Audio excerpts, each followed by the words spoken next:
Le Centre d'analyse et de recherche en droits de l'homme continue d'alerter sur la gravité de la situation sécuritaire en Haïti, marquée notamment par de nombreux cas d'enlèvement et d'assassinat.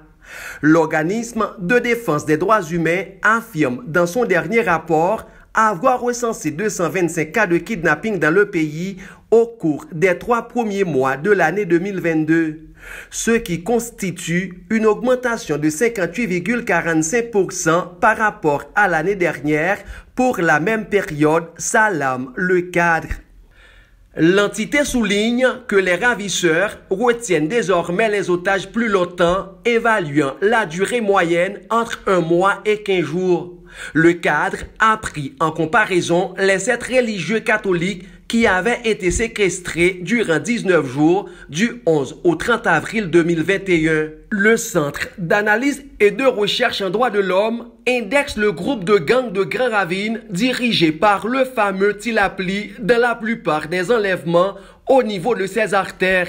Rue-Caprois, Champ-de-Mars, Bas-Peu-de-Choses, Portail-Léogane, Avenue Christophe, Bois-Vernat, Turgeot, Canapé-Vert, Bourdon, Avenue Pouplard. Les catégories les plus touchées sont les socioprofessionnels, principalement des médecins, avocats, enseignants, étudiants et cadres de l'administration publique, informe le cadre.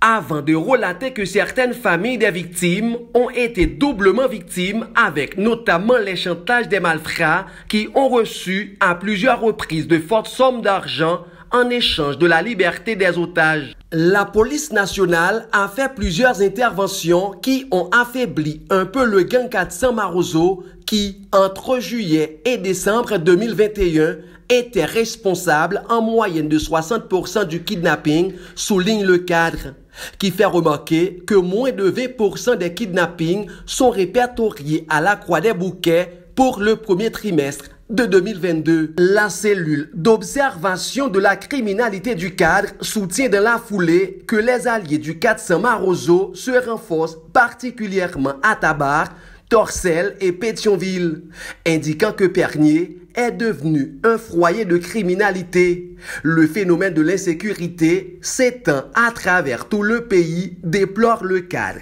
Une situation profitable à certains secteurs économiques, même l'État, selon l'institution dirigée par Maître Gédéon Jean, évoquant l'augmentation du prix des billets d'avion sur le vol intérieur et les taxes prélevées par le fisc. En outre, le prix de tous les services grimpe de manière vertigineuse. Le transport maritime prend également une certaine ampleur au niveau du centre-ville et Carrefour, constate le cadre. Le Centre d'analyse et de recherche en droits de l'homme prévient que personne ne sera à l'abri, appelant à adresser le problème du kidnapping comme un fléau qui ronge la population, dont les plus vulnérables, et non une arme politique, économique entre autres.